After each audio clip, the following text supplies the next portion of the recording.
ہر انسان چاہتا ہے کہ اس کے پاس بہت سارا رزق ہو اور حصول رزق کے لیے تگ و دو بھی کرتا ہے اور زندگی میں فراوانی اور خوشحالی کی خواہش رکھتا ہے۔ چاہتا ہے کہ رزق کے دروازے کھلیں اور تمغری حاصل ہو۔ تو سوال آتا ہے کہ اس مقصد میں کامیابی کیسے حاصل کی جائے؟ تو یہ ویڈیو اسی بارے میں ہے۔ اس ویڈیو میں ہم حصول رزق کے لیے ایک انتہائی خوبصورت عمل پر بات کرنے جا رہے ہیں اور یہ عمل درود شریف ہے۔ تو اس ویڈیو کے آخر تک ہمارے ساتھ رہیں، کیونکہ آج ہم درود شریف پڑھنے اور رزق کے حصول کے درمیان ایک طاقتور اور گہرے تعلق پر بات کریں گے، اور یہ کہ اس مبارک دعا کو پڑھنے سے آپ کی زندگی میں کس طرح برکتیں اور خوشحالی آ سکتی ہے۔ یہ بہت اہم ویڈیو ہے، اس لیے آخر تک ضرور دیکھیں، اور ایسی ہی مزید ویڈیوز کے لیے ابھی ہمارے چینل کو سبسکرائب کر کے بیل آئیکن پر کلک کیجئے۔ پیارے دوستوں، ہمارے چینل پر دوبارہ خوش آمدید، جہاں ہم اسلام کی خوبصورت تعلیمات شیئر کرتے ہیں۔ آج ہم درود شریف پڑھنے اور رزق کے حصول کے درمیان ایک طاقتور اور گہرے تعلق سے پردہ اٹھائیں گے کہ درود شریف پڑھنے سے آپ کی اور میری زندگیوں پر کیا اثر پڑ سکتا ہے۔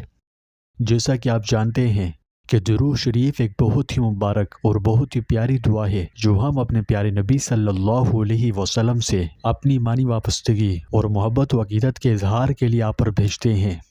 تو پس یہ رحمت عالم صلی اللہ علیہ وسلم سے اپنی محبت، ہم پر آپ کے عظیم الشان احسانات پر شکر گزاری اور آپ کی ذات پاک کی تعظیم کا اظہار کرنے کا ایک ذریعہ ہے۔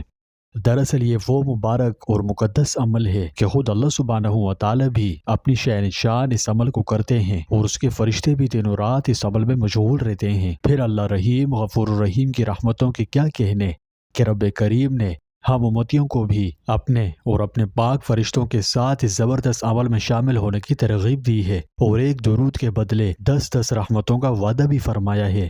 اللہ پاک قرآن مجید میں ہمیں حکم فرماتا ہے، ان اللہ و ملائکتہ یصلون علی النبی یا ایھا الذین آمنوا صلوا علیہ وسلموا تسلیما۔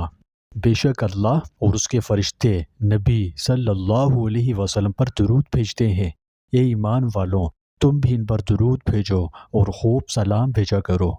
اللہ کے اس حکم کی روشنی میں ہم درود شریف پڑھنے سے نہ صرف اللہ کا ایک حکم پورا کرتے ہیں، بلکہ اللہ اور اس کے فرشتوں کے زبردست اور طاقتور عمل میں شامل ہو کر اپنی زندگی میں بے شمار نعمتوں کے دروازے بھی کھول دیتے ہیں، اور ان نعمتوں میں سے ایک رزق بھی ہے۔ رزق اللہ پاک کی بہت بڑی نعمت ہے۔ ہم سب اپنے رزق میں وسعت اور برکت چاہتے ہیں۔ ہر انسان چاہتا ہے کہ اس کے پاس بہت سارا رزق ہو اور حصول رزق کے لیے تگ و دو بھی کرتا ہے۔ سب انسان اپنے رزق میں وسعت و برکت چاہتے ہیں، اور اس کے لیے قرآن و حدیث میں رہنمائی بھی کی گئی ہے۔ مگر آج ہم قرآن و حدیث کی روشنی میں رزق کی وسعت کے اسباب سے ناواقف ہیں۔ ہم میں سے بہت سے لوگ صرف پیسے کو رزق سمجھتے ہیں، اور کئی لوگ صرف کھانے پینے کو رزق کا درجہ دیتے ہیں۔ بعض ایسے ہیں جو صحت و تندرستی کو رزق سمجھتے ہیں۔ غرض رزق کیا ہے؟ قرآن و حدیث رزق کے بارے میں کیا کہتے ہیں؟ سب سے پہلے تو قرآن و حدیث کی روشنی میں رزق کا مطلب و مفہوم سمجھ لیجئے۔ عربی زبان میں رزق کا لفظ جہاں روزی روٹی کے معنی میں آتا ہے، وہاں ہر طرح کی عنایات کے لیے بھی آتا ہے۔ چنانچہ قرآن مجید میں یہ مال و دولت کے لیے بھی ہے، متاع حیات کے لیے بھی آیا ہے، اور ہدایت و معرفت کے لیے بھی استعمال ہوا ہے۔ تو پس مختصراً ہم یہ کہہ سکتے ہیں کہ رزق کا لفظ اللہ تعالیٰ کی طرف سے بندوں کو عطا ہونے والی ہر عنایت کے لیے استعمال ہوتا ہے، اور اللہ پاک نے ہر انسان کا رزق اپنی حکمت سے پہلے سے ہی مقرر فرما رکھا ہے۔ یعنی اللہ کے محبوب علیہ الصلوۃ والسلام نے فرمایا، بندے کو رزق ایسے تلاش کرتا ہے جیسے بندے کی موت اس کو تلاش کرتی ہے۔ اس حدیث پاک کے تحت علماء کرام فرماتے ہیں کہ رزق کی تلاش موت کی تلاش سے زیادہ مضبوط ہے، کیونکہ موت تو تمام رزق کھانے کے بعد آتی ہے، لیکن رزق ہر وقت آتا ہی رہتا ہے۔ رب کریم فرماتا ہے، اللہ وہ ہے جس نے تمہیں پیدا کیا، پھر تمہیں رزق دیا، پھر تمہیں موت دے گا، پھر تمہیں زندگی بخشے گا۔ ایک اور حدیث میں ہے، اگر کوئی شخص موت کی طرح رزق سے بھی بھاگے تب بھی رزق اسے ضرور مل کر ہی رہے گا، جس طرح موت کا آنا یقینی ہے۔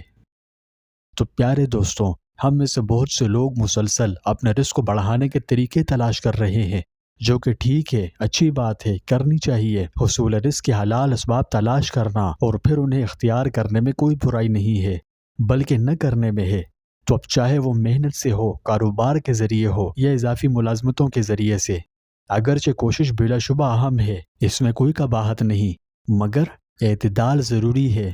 کیا ہوتا ہے کہ ہم اکثر رزق کی روحانی جہت کو بھول جاتے ہیں، صبح و شام اس کی سوچ میں رہتے ہیں۔ صبح بیدار ہوں تو رزق میں اضافے کی ٹینشن، رات کو سونے جائیں تو رزق کی ٹینشن، تو دن و رات اس کی سوچ میں رہنا یہ صحیح نہیں ہے، کیونکہ ہر وقت رزق کی فکر کرنے اور اس میں اضافے کی جستجو میں لگے رہنے کا نتیجہ صرف اور صرف دلوں کا اللہ عز و جل کی جناب سے غافل ہونے کا ہے۔ لہٰذا ہمیں اللہ عز و جل سے ڈرنا اور رزق کی طلب میں میانہ روی اختیار کرنی چاہیے۔ اگرچہ رزق کے لیے محنت ضروری ہے، کوشش بلا شبہ اہم ہے۔ اب صرف دنیاوی جدوجہد، محنت اور کوشش پر انحصار کر لینا یہ صحیح نہیں، کیونکہ سمجھنے کی کوشش کیجیے کہ اللہ اور اس کے رسول نے قرآن و حدیث میں رزق کی وسعت اور برکت کے لیے چند اسباب بتائے ہیں تاکہ ہمیں وسعت رزق کے لیے اسلام کے رہنما اصولوں سے آگاہی مل سکے۔ اگر ہم دنیاوی جدوجہد کے ساتھ ان اسباب کو بھی اختیار کر لیں تو انشاءاللہ اللہ تعالی ہمارے رزق میں کشادگی اور برکت عطا فرمائے گا۔ تو قرآن و حدیث میں وسعت رزق کے جو اسباب مذکور ہیں ان میں سے ایک درود شریف بھی ہے۔ یہ ایک طاقتور روحانی ذریعہ ہے جو ہماری زندگیوں میں برکتوں اور رزق کی فراوانی کو براہ راست متاثر کر سکتا ہے، وہ ایسے کہ یہ اللہ کی رحمت حاصل کرنے کا بڑا مؤثر ذریعہ ہے۔ جب ہم درود شریف پڑھتے ہیں تو ہمارے ایک درود کے عوض اللہ کی 10 رحمتیں ہم پر نازل ہوتی ہے، اور رزق بھی رحمت ہی کی ایک شکل ہے۔ تو نبی کریم صلی اللہ علیہ وسلم پر درود شریف بھیج کر ہم اللہ کی رحمت کو اپنی زندگیوں میں دعوت دیتے ہیں، کیونکہ اللہ کے محبوب علیہ الصلوۃ والسلام نے فرمایا جو مجھ پر ایک مرتبہ درود پڑھے گا اللہ تعالیٰ اس پر 10 رحمتیں نازل فرمائے گا۔ تو پیارے دوستوں، اب یہ بھیجنے والے پر ہے، یعنی جتنا چاہے زیادہ بھیج کر زیادہ رحمتیں حاصل کرے۔ دوسری بات، آج ہم انسانوں کو جو مسائل درپیش ہیں، جن چیلنجز کا سامنا ہے، وہ ہماری گھریلو پریشانیاں اور معاشرتی الجھنیں ہیں۔ ہم پریشانیوں کے جال میں جکڑے ہوئے ہیں، ایک سے نکلیں تو دوسری میں مبتلا ہو جاتے ہیں، اور مسلسل اس حالت میں رہنے کے بعد سکھ چین کے لیے بےتاب ہو جاتے ہیں، ذہنی و قلبی سکون چاہتے ہیں اور اس کے لیے در در کی ٹھوکریں کھاتے ہیں، لیکن ہاتھ کچھ نہیں آتا۔ تو میں آپ کو بتانا چاہتا ہوں کہ طمانینت قلب کا بڑا مؤثر ذریعہ درود شریف ہے۔ اس مقصد کے لیے درود شریف ایک مؤثر علاج ہے۔ اس کا ورد دل و دماغ کو پریشانیوں اور غموں سے پاک کر کے اللہ کی رحمتوں کے قریب لے آتا ہے۔ جنہوں نے اس کا ورد کیا وہ اپنا تجربہ شیئر کرتے ہوئے کہتے ہیں کہ ہماری زندگی اجیرن ہو گئی تھی، دل ہر وقت پریشان رہتا اور دماغ پر عجیب سا بوجھ محسوس ہوتا تھا، اور ایسا کیوں تھا اس کے پیچھے کوئی وجہ بھی معلوم نہیں ہوتی، یعنی بغیر کسی وجہ سے دل ہر وقت اداس اور دماغ بوجھل محسوس ہوتا۔ کوئی کام کاج کرنا چاہیں تو کسی کام کو دل ہی نہیں کرتا، اندر اندر سے کچھ خالی خالی لگتا، اور وجہ بھی پتہ نہیں ہوتی کہ ایسا ہے کیوں، کیا وجہ ہے۔ نہ کسی سے بات کرنے کو دل کرتا، بس تنہائی میں بیٹھو تو بنا کسی وجہ کے اداسی محسوس ہوتی، آنسو بہنے لگتے، دل و دماغ پر بہت بوجھ محسوس ہوتا۔ تو خیر، جب سے حضور اقدس صلی اللہ علیہ وسلم پر درود شریف پڑھنا شروع کیا تو پریشانیاں دور ہوتی رہی اور غموں سے نجات مل گئی، مشکلات آسان ہوئی اور دل کو راحت و سکون ملنا شروع ہو گیا۔ اب وہ اتنے حیرت انگیز فوائد کے پیچھے کی وجہ پوچھتے ہیں تو ان نادانوں کو کیا معلوم کہ جیسے جسم کی ضروریات ہیں ایسے ہی جسموں میں روحیں بھی ہے، اس کی بھی ضروریات ہوتی ہے۔ جیسے جسم کو بھوک لگنے پر کھانے کی حاجت ہوتی ہے، پیاس لگے تو پانی، سردی لگے تو لحاف، اور گرمی محسوس ہو تو ہوا کا انتظام کیا جاتا ہے، اسی طرح اللہ پاک نے جسموں کے اندر روح بھی رکھی ہے۔ جسم کی طرح روح کو بھی کھانے پینے اور دیگر ضروریات کی حاجت ہوتی ہے۔ جب اس کی غذا ملے، اس کی ضرورت پوری ہو تو یہ پرسکون ہو جاتی ہے، اور ضرورت پوری نہ ہو، غذا نہ ملے تو پریشان حال ہو جاتی ہے۔ تو روح کی غذا اور ضرورت روحانیت میں ہے۔ روحانیت ایک بہت بڑی کائنات ہے جسے ہم عام انسانوں کی عقلیں پوری طرح سمجھنے سے قاصر ہیں۔ یوں سمجھیے، جب نبی کریم صلی اللہ علیہ وسلم سے روح کے بارے میں سوال کیا گیا تو وحی الہی کے ذریعے صرف اسی کا جواب دیا گیا، قُلِ الرُّوحُ مِنْ أَمْرِ رَبِّي، یعنی روح بھی میرے رب کے امر کن ہی سے ہے اور اس کی مخلوق ہے۔ اب اس کی ڈیٹیل میں جانا کہ روح انسانی کیا چیز ہے، اس کی ماہیت و حقیقت کیا ہے۔ ایک روایت صحیح کی روایت کے موافق یہود مدینہ نے حضرت صلی اللہ علیہ وسلم کے آزمانے کو کیا تھا، اور سیر کی روایات سے معلوم ہوتا ہے کہ مکہ میں قریش نے یہودیوں کے مشورے سے یہ سوال کیا۔ یہاں اس سوال کے درج کرنے سے غالباً یہ مقصود ہوگا کہ جن چیزوں کے سمجھنے کی ان لوگوں کو ضرورت ہے ادھر سے تو اعراض کرتے ہیں، اور غیر ضروری مسائل میں ازراہ تعنت و عناد جگڑتے رہتے ہیں۔